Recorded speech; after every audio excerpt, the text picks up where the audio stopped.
From the very beginning of moving pictures, filmmakers were fascinated with dances. I could dance nightly just holding you tightly, my sweet. I could keep right on because you're so light on your feet. You're easy to dance with. There is no doubt in the way we... In early silent films, what audiences saw on screen was an approximation of what they had seen on the stages of theaters. But with the coming of sound, it was natural to add singing to dancing. You're easy to dance with, loving you. It was in 1927 that Al Jolson became the first man to sing and talk on screen. The process of adding singing to film posed several problems, the most common being where to place the microphone. In the earliest musicals, the camera filmed the singer as he performed, while the orchestra was situated behind the camera. This production still shows Al Jolson singing for the camera with the orchestra in the studio. And here's another shot showing Dick Powell singing to camera, this time with the orchestra on the screen behind him. And this is how several of Bing Crosby's earliest films were made, with the singing and playing all done live and at the same time. Maybe I'd better pick up the thread of the story. Would you leave? Okay. First the bluebird said, we've got to have sunny weather. Bing's first screen appearance in 1930 coincided with another technical innovation, early two-strip Technicolor. In Fred Astaire's first appearance on screen with Ginger Rogers in Flying Down to Rio, their tap dancing was recorded live. But if anything, the shooting of early dance numbers proved to be even more troublesome than the filming of singers. Note this early production still, where the camera is placed in a soundproof enclosure. This system of live shooting placed restrictions on both the artist's movements and the camera's mobility. And as dance numbers became more elaborate, more spectacular and more complicated, it was obvious that something had to be done. So in order to control both picture and sound, it was decided very wisely to record the music first and then shoot the picture to playback. While this liberated the singer from having to stay in one position while singing, it still posed a problem for dancers. Certainly they could move around and do complicated routines to the pre-recorded music, but what about the sound of their taps? In the case of Astaire and Rogers, their taps would frequently be recorded after the routine had been shot and post-synced to picture.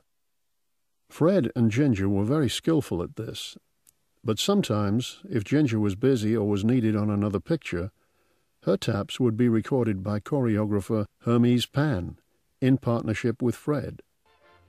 By the time Holiday Inn came to be made, all the main production techniques had been perfected. To give you an example, let's take this number, I'll Capture Your Heart, featuring Astaire, Crosby, and Virginia Dale. First, the vocals and orchestra are pre-recorded, then the song is performed to playback. Here she comes down the street. My, oh my, ain't she sweet? Why, here comes my hot toddy. Over my dead body, I'll capture her heart singing. Just wait until she gets a load of my dancing. Just wait till I start singing. I'll take her strolling down the road with my dancing. This would allow the director to shoot the number from various angles. And normally that's all there is to it. The artists go home, leaving the director and the editor to select the best angles for the final cut. But in the case of this number, Fred Astaire was expected to add his taps after the scene had been shot. If he hadn't added them, this is what the number would have looked like. I'll take you through life singing la-da-da-dee, la-da-da-dee, la-da-da-dee, boom, boom, boom, boom, boom, boom, boom, boom. I'll make you my wife dancing.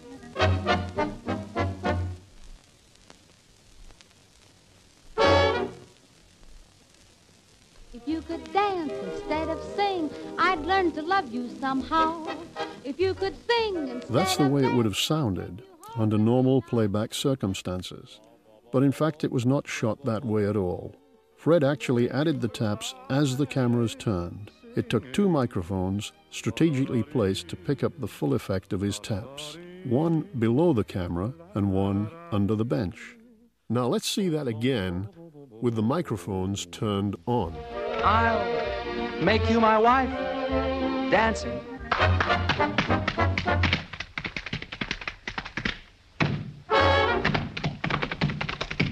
if you could A big difference, wouldn't you say? I'd learn to love you Now, somehow. as I mentioned earlier, If you could in filming a number like this, I'd take you the director would home often shoot the same sequence from various different angles.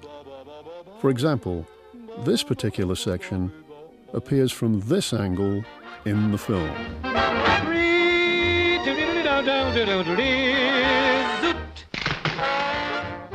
But for the theatrical trailer, this angle was chosen.